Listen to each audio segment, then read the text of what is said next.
The Forbidden Planet. The spaceship shook as it entered the atmosphere of Lyra 9. Commander Jace held the controls tightly. His co-pilot's voice came through the comms, worried and tense.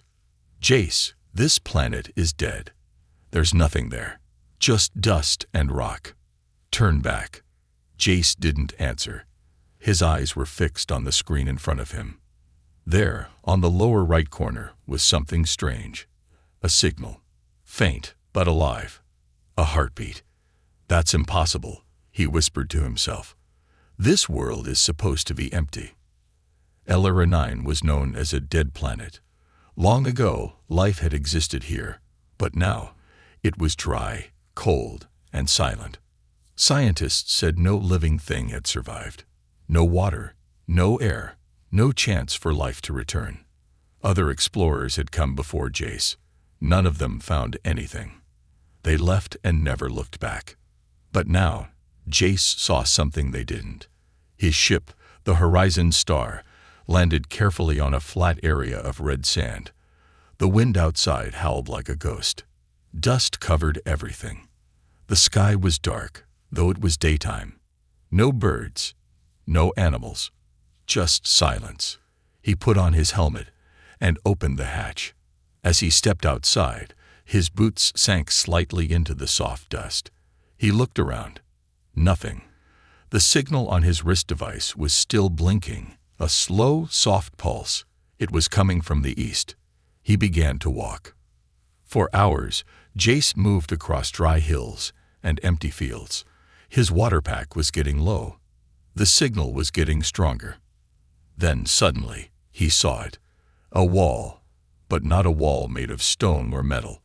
This one shimmered like light in water. A barrier.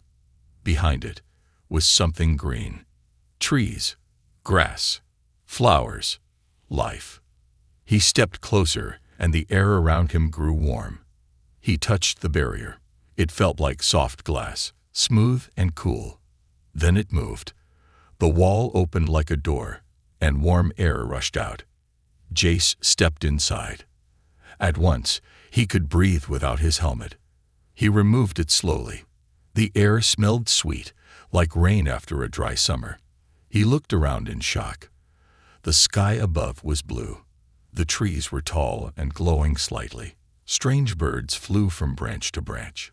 Flowers opened as he walked past them. This place was alive. A voice spoke behind him. "I told the others to stay away.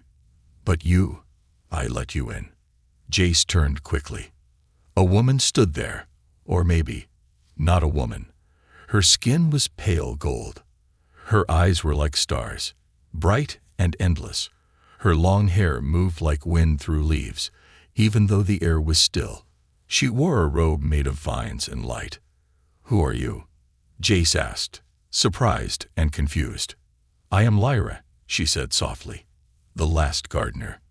Jace didn't speak for a moment. The air felt heavy with secrets. "I thought this world was dead," he said finally. "It is," she replied. "Except for this garden." She looked around at the trees and flowers. "I grow life here. I keep it alive.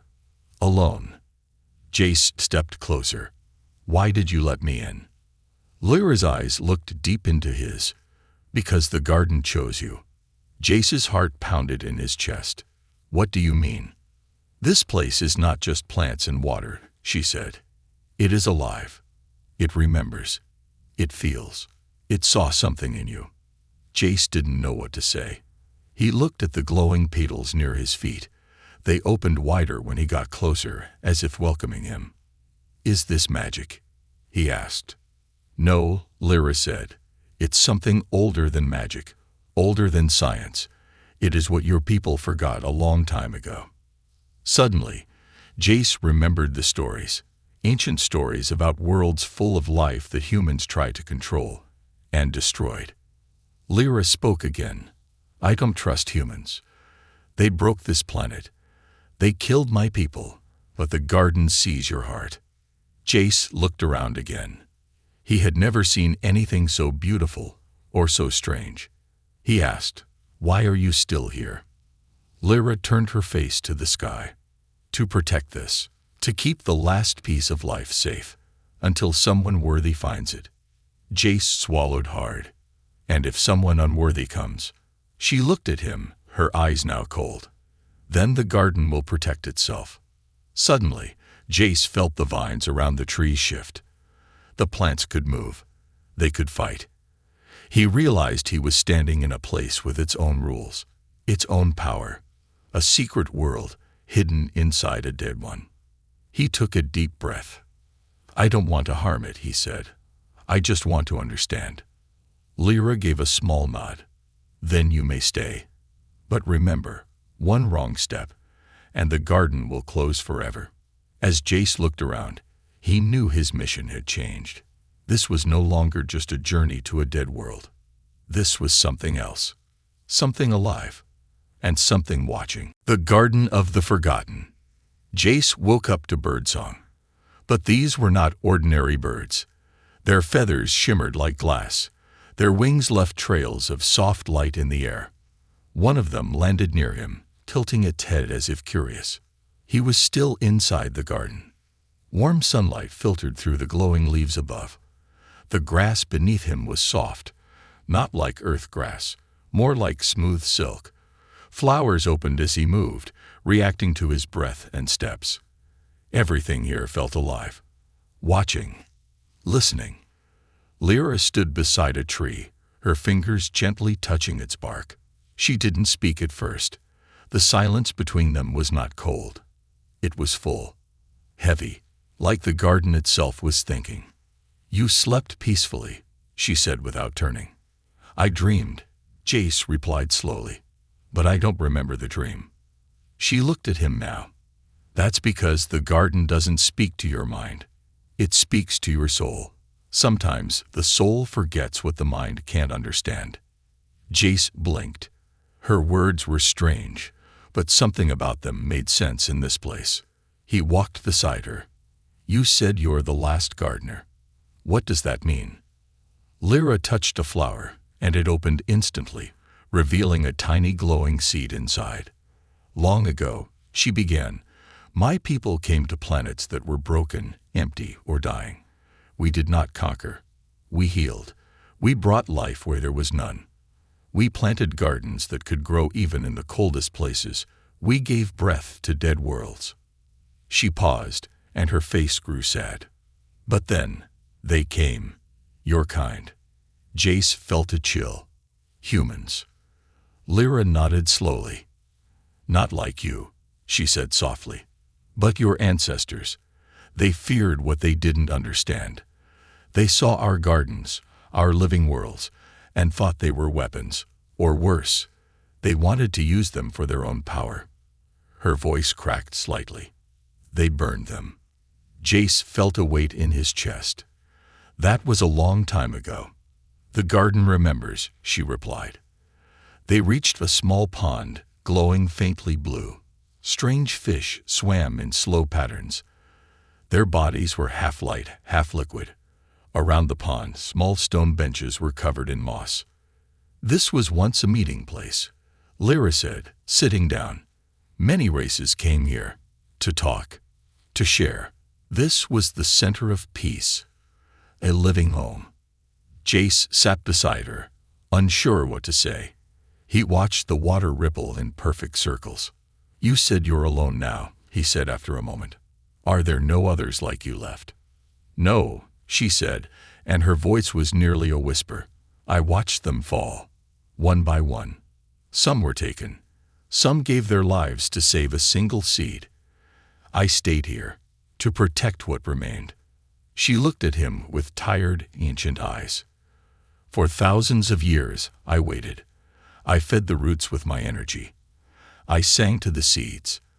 I held back the decay." Jace was quiet. Then she added, "But I am dying, Commander Jace. I cannot do this forever." He looked at her in shock. "You're dying." She nodded. "This garden takes life to give life. I give mine every day." Jace felt the garden around him react. The wind changed direction. The flowers leaned toward Lyra, as if comforting her. "I didn't come here to take. Jace said firmly. I came to explore, to learn. Lyra stood and looked at him closely. That is why I allowed you in. The garden saw your heart, but I must show you something now. She walked deeper into the trees, and Jace followed. The light grew dimmer. The plants became quiet. No birds sang here. At last, they reached an old gate made of twisted roots and black stone. It was half buried under vines. This place is called the Grove of Memory, Lyra said. You are not allowed to go beyond this gate. Not yet. Jace could feel something behind the roots, an energy, deep and strange, like something ancient was sleeping beyond. What's inside? He asked. Memory, she said, and truth. Some things are too painful to touch, even now.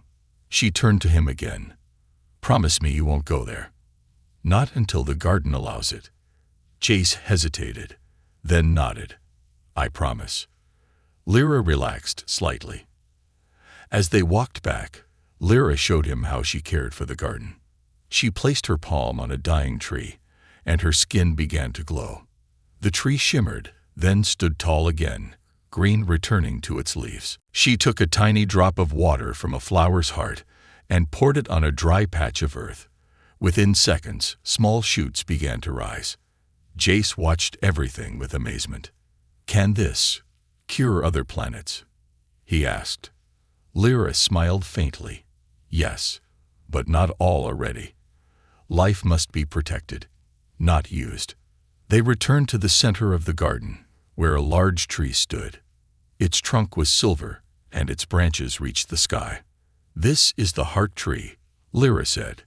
It holds the core of this planet's last life. If it dies, all dies. Jace felt drawn to it. He reached out, gently placing a hand on the bark. In that moment, visions filled his mind, planets filled with green light, tall golden beings walking through forests, children laughing among glowing rivers. And then, fire, screams, ships in the sky, burning roots, fallen gardens. He pulled back, breathless. You saw it, Lyra said quietly. Jace nodded, shaken. Why show me this? Because now you carry the memory too, she said. You are no longer just a visitor. You are part of the garden's story. The sun was setting now. The sky turned violet, and stars began to appear above the trees.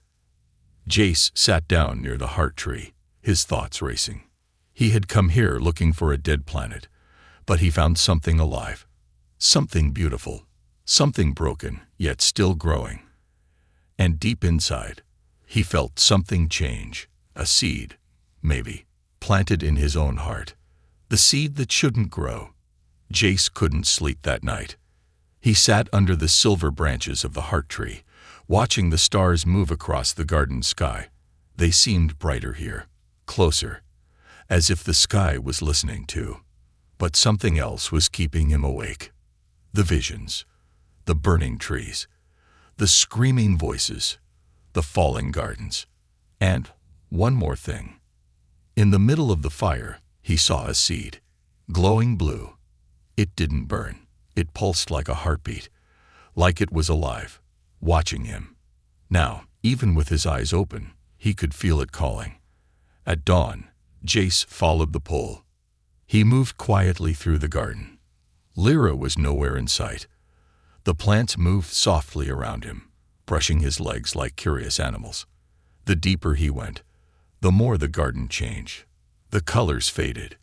The grass grew thin. Trees bent strangely, their branches reaching toward the ground instead of the sky. The light here was dimmer, almost gray. Then he saw it. A small clearing, half hidden behind a curtain of dry vines. At the center stood a cracked stone pedestal. On top of it, resting in a nest of silver leaves, was a seed. It glowed softly, not green like the rest of the garden, not gold like Lyra's trees. This one glowed blue, cold, electric, and strange. Jace stepped closer. The air became heavy. His ears rang with a low hum, like an ancient song trapped in time. He reached out, just to touch it.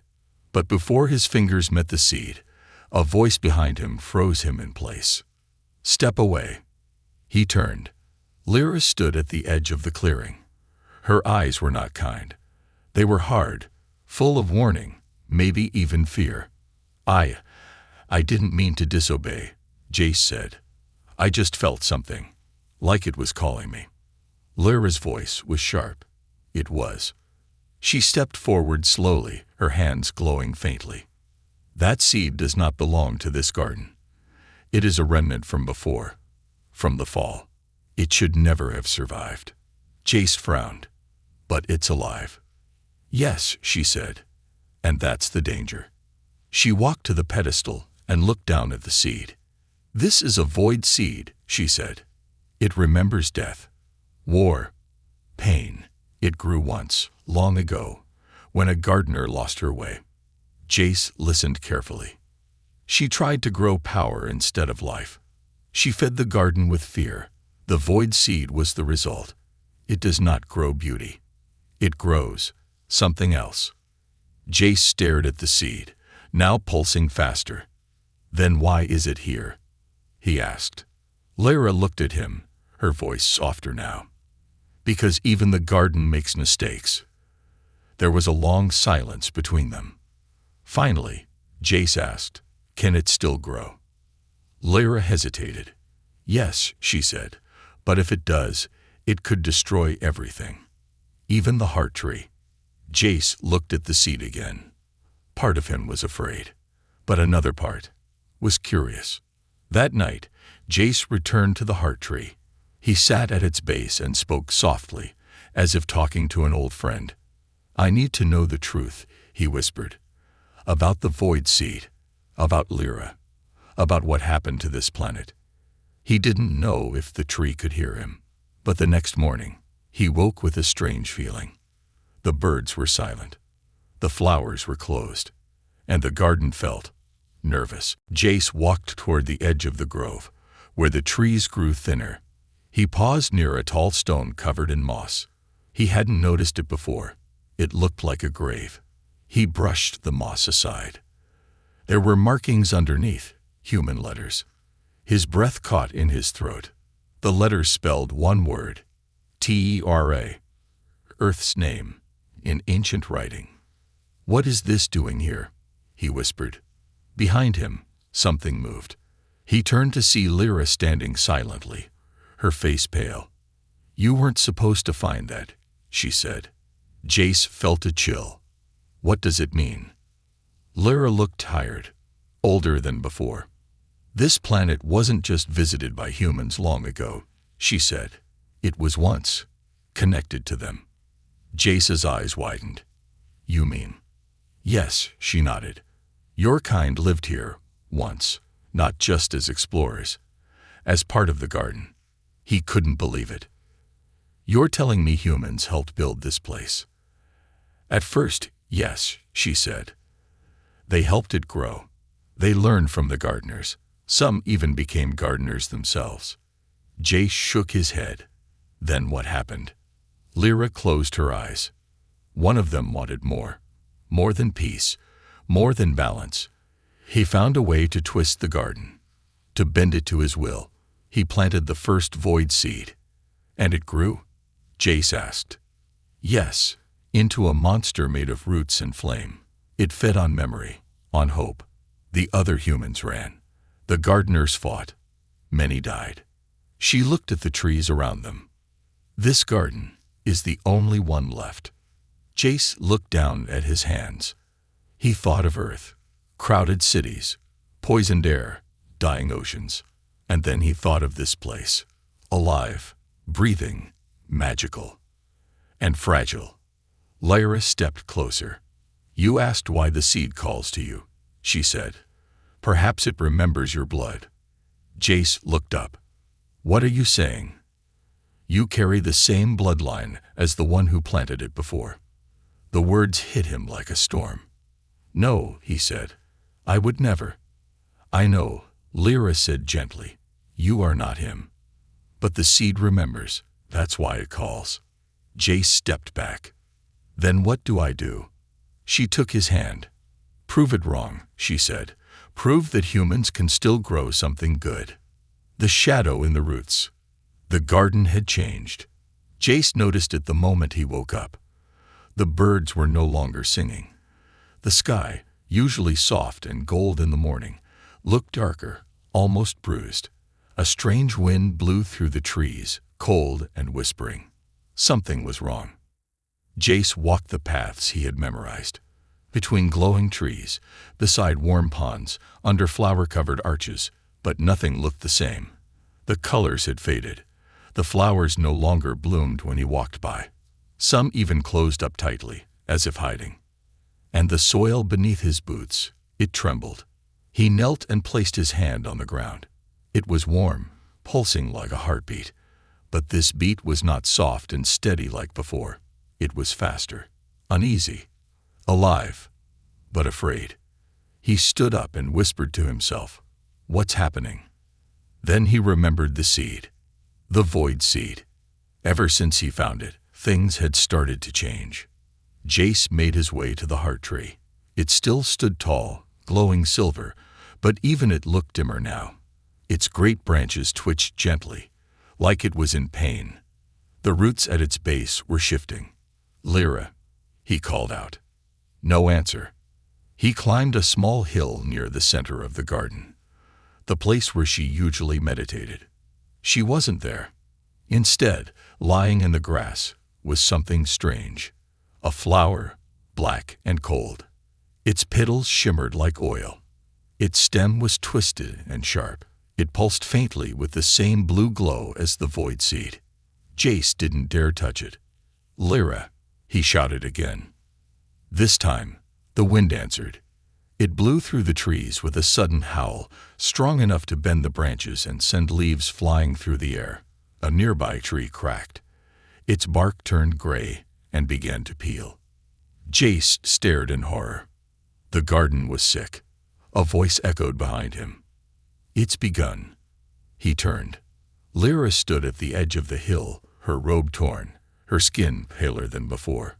Her eyes, once full of stars, now looked dim, haunted. "What's happening?" Jace asked. Lyra stepped closer, her steps slow, like she was carrying great weight. "The seed has awakened something beneath the soil," she said. "Something that should have stayed buried." Jace felt his stomach tighten. "You said it needed to grow to destroy the garden." "I didn't plant it." "You didn't have to," Lyra said. "It was already planted long ago. All it needed was a spark." She looked at him. "You were that spark." Jace stepped back. "I didn't mean to." "I know," she said gently. "But intent doesn't always stop a shadow. The seed remembered your blood." It responded. And now, the roots remember too. Jace felt the ground tremble again. He looked at Lyra. "What's underneath us?" She looked away. A thing made of hunger. A memory twisted into a shape. A remnant of the war between life and fear. Her voice dropped to a whisper. "They called it the Hollow One." Jace swallowed hard. "It survived." "Yes," Lyra said. "We buried it under the heart tree, locked it away with vines, light, and silence. But it waited, feeding on old roots, on dead soil, on pain." Jace looked at the heart tree again. The roots beneath it now twisted like worms.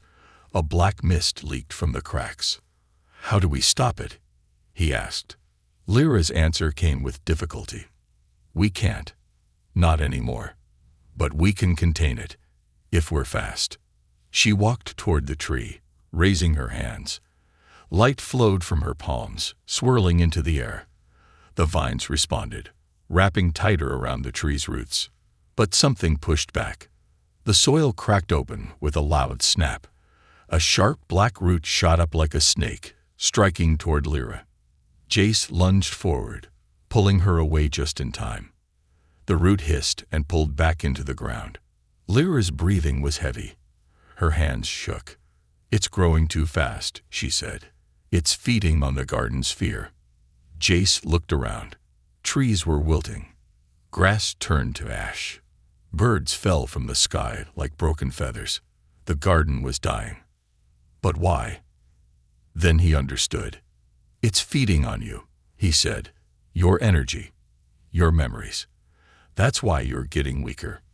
Lyra nodded. I kept this place alive for centuries. I thought I could protect it forever. But the seed, it was always a trap. She looked at him, her eyes full of something strange, hope mixed with sorrow. But maybe there's still a chance. Jace frowned. How? There's a place, she said, deep beneath the garden, older than the heart tree, a root core. If you reach it, you can seal the hollow one again. But only someone the garden trusts can go. Jace's heart pounded.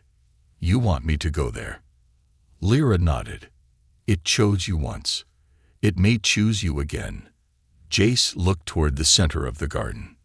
The path ahead was dark now.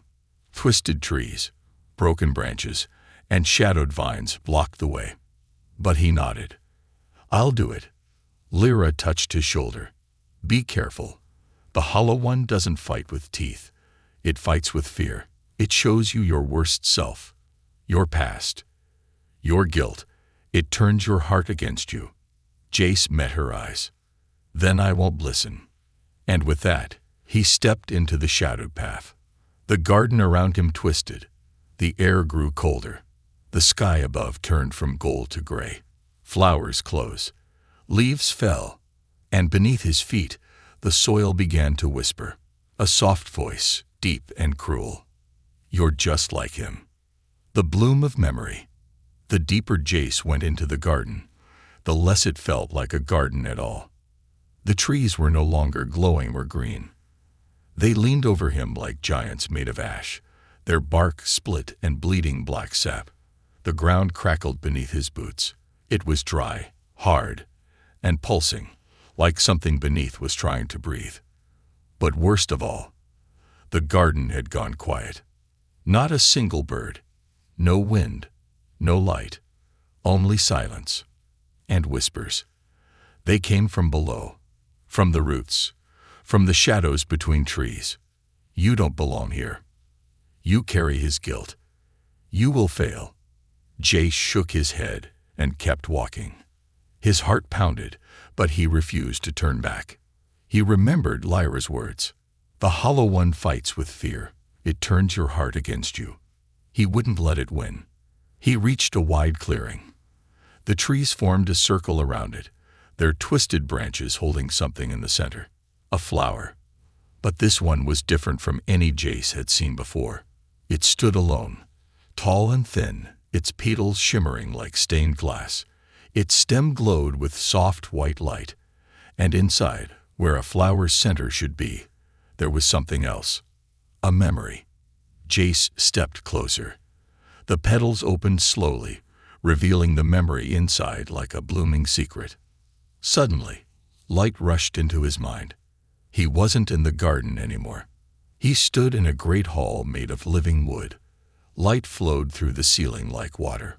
All around him were beings, tall, golden, peaceful, gardeners, and among them, humans. They laughed, shared food, planted seeds together. It was a memory of peace, of unity. Jace could feel joy, connection, hope, but it didn't last. A crack echoed through the hall. A black vine slithered in through the wall. Screams followed. The light above turned red. The scene shifted. Now, the garden burned. Trees twisted in pain. The heart tree bled silver light. Gardeners fell, their energy ripped from their bodies by something huge and hollow. A creature rose in the distance, massive, root-shaped, with a mouth but no eyes. The hollow one. And behind it stood a man, wearing a human command suit, just like Jace. The vision ended. Jace stumbled back, gasping for air. No, he whispered. It can't be. The garden showed him the truth. The man who released the hollow one. The human who twisted the void seed into a weapon. He wasn't just like Jace. He was Jace's ancestor, Commander Elias Rohn. Jace had seen his name in history books. A lost explorer. A war hero. No one knew how he died. Now Jace knew the truth. He hadn't died a hero. He'd killed an entire world. Jace fell to his knees, his mind spinning. He felt sick. Angry. Ashamed. Was this why the seed responded to him? Was this why the Hollow One whispered his name? The garden didn't just remember. It judged. More whispers came now. Louder. Sharper. You carry his blood. You will betray us too. You will finish what he started. Jace shut his eyes. No. The flower's light pulsed beside him, trying to show more. He stood again. Show me everything, he said. The flower opened further, and dozens more around the clearing did the same. Each one held a memory. And one by one, Jace stepped into them. He saw a garden filled with joy, music, and life. He saw a young Lara planting the first heart tree, her hands glowing with hope. He saw humans learning from gardeners, building a future together. And then, he saw suspicion, fear, military ships landing, leaders demanding control of the garden's power. He saw Lyra begging them to stop. He saw Elias, his ancestor, ignore her, convinced he could improve the garden, make it more powerful. He planted the void seed to create a garden that would obey humans. Instead, it gave birth to the Hollow One. And then, death. Jace stood in the middle of the memory field, tears on his face. He understood now. The garden didn't hate humans. It mourned them. It mourned what they used to be, what they could have been. And it feared what they had become. That's why it chose Jace. Not because he was strong, but because he still carried the part of humanity that once loved life. He turned and whispered to the trees, the flowers, the earth. I'm not him. I'm not Elias. He placed a hand on the memory flower, and this time, it responded. Its light turned green and gold. The other flowers followed, and from beneath the clearing, the ground opened, gently, like a mouth unlocking. A staircase appeared, carved in glowing stone and wrapped in vines. It led downward, to the root core. Jace took a deep breath. He looked up once more. The sky above the garden was still gray, but light flickered at the edges. He descended the steps. Beneath the soil, the air was thick, heavy with age. The roots here were massive, like tunnels. They pulsed softly. At the end of the stairs, a great door stood. It was made of living bark, with a heart-shaped crystal in its center. Jace reached out. As his fingers touched it, the door opened and a voice entered his mind. So, you've come to finish what he started. The Hollow One. Its voice was cold, smooth, and full of hunger. Jace stepped into the chamber. The root core was vast. The roots formed spirals, and at the center stood a seed the size of a house. The final void seed.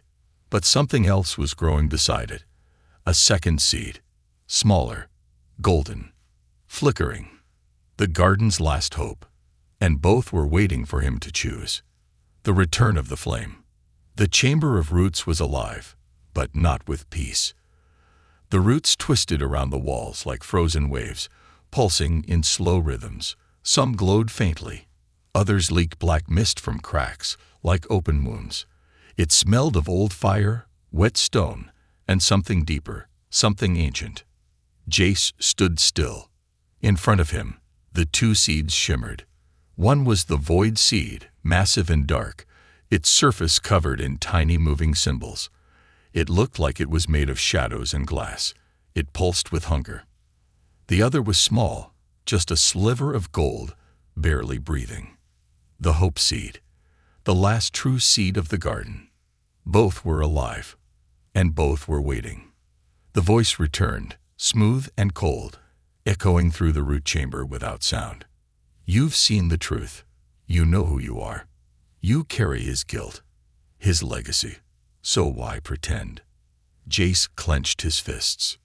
I'm not Elias. No, the voice said. He thought the same. That he was better, kinder, wiser. He said he would help the garden grow, that he would protect it. Then he fed me. The air thickened. Shadows slithered down the walls like snakes. And now, here you are. Same blood. Same chance. A black shape rose from the base of the void seed. It was not a body. It had no eyes, no face. It was made of roots, bones, and memories. It walked without steps. It breathed without lungs. The hollow one. And it smiled without a mouth. You came to destroy me, it said. But you are me, and I am you. Jace took a step forward, heart pounding. You're wrong. The hollow one's head tilted.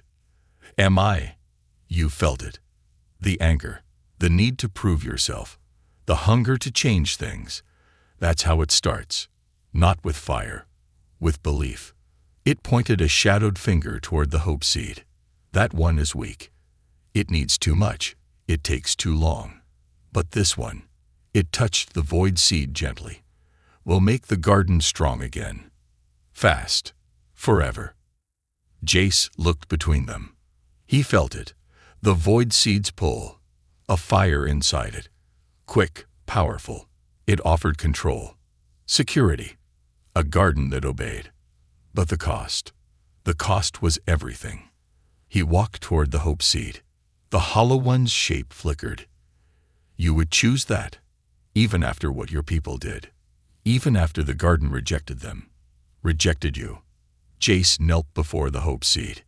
He remembered the laughter of the humans in the memory flowers, the glowing skies, the shared hands planting trees, the unity. He also remembered the fire, the betrayal, the scream of the heart tree as it was wounded.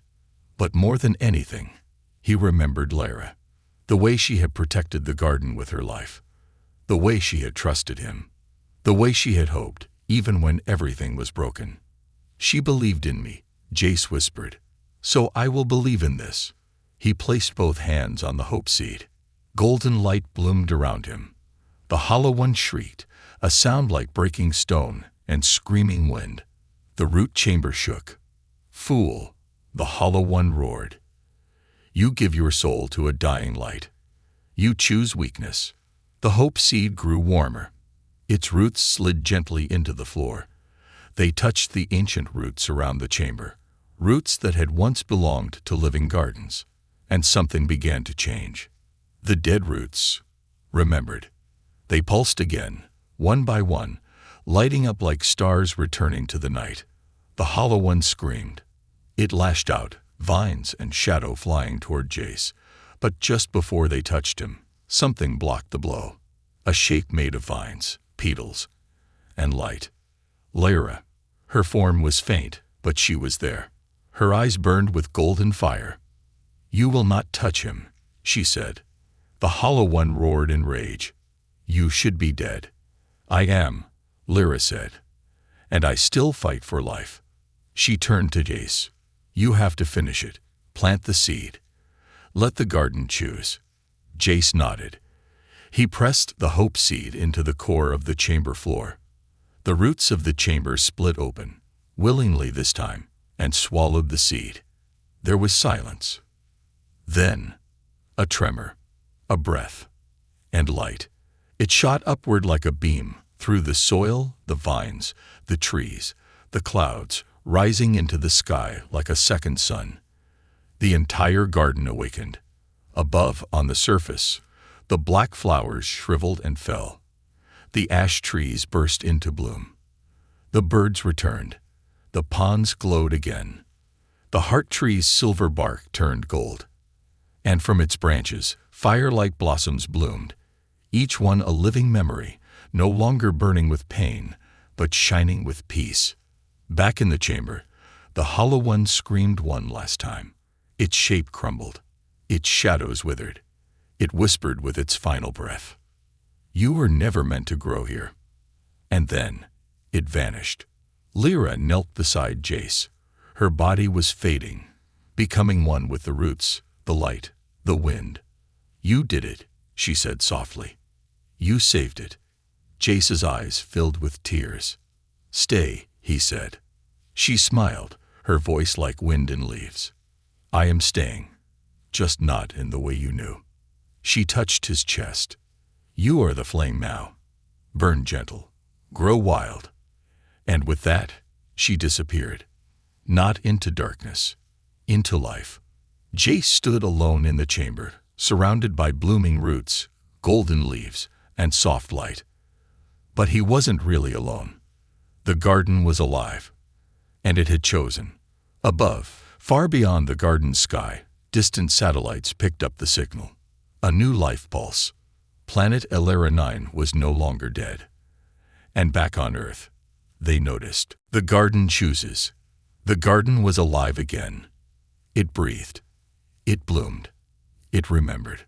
And high above the canopy, where silver leaves kissed the sky, a single flower unfurled with petals of firelight. It pulsed like a star, sending its signal across the void. Across systems. Across worlds. Back to Earth. Within days, the message was clear. Elera 9 was no longer dead. Back on Earth, excitement turned into frenzy. Politicians gave speeches. News networks broadcast urgent headlines. Corporations rubbed their hands. Military ships were prepped. Everyone wanted a piece of the miracle. They didn't ask what it cost. They only asked, how can we use it? Commander Jace Roan stood beneath the heart tree, watching the skies above. Its golden branches whispered in the wind, no longer heavy with sorrow. Around him, the garden thrived. Lyra was gone, but he could feel her everywhere. In the way the petals opened when he walked by. In the music of the wind through the vines. In the warmth of the roots beneath his feet. He wasn't alone. He was part of it now. But that peace was about to end. He heard it before he saw it. The low, thunder-like hum of engines cutting through silence. The sky darkened slightly. A shake passed across the sun. The ships had arrived. 7 vessels hovered above the planet. Gray, cold, sharp, built for power, not beauty. Their insignias glowed. Military, corporate, exploratory. They spoke with one voice. Identify yourself. We have detected terraforming activity. This is classified territory. You are not authorized. Jace took a breath and walked to the edge of the garden's energy barrier. He placed a hand on a nearby tree. It pulsed gently, waiting. Let them see, Jace whispered. The garden listened. The vines surrounding the garden began to part slowly, revealing the lush world below to the ships above. Green light poured into the sky. Birds flew. Rivers shimmered. Trees danced in the wind. And then, the people watching gasped. The entire forest shifted, alive, as if it were one single breathing being. A message, a warning. This world is not yours. The voice in Jace's ear was tense now. This is Commander Hale of the Earth Alliance.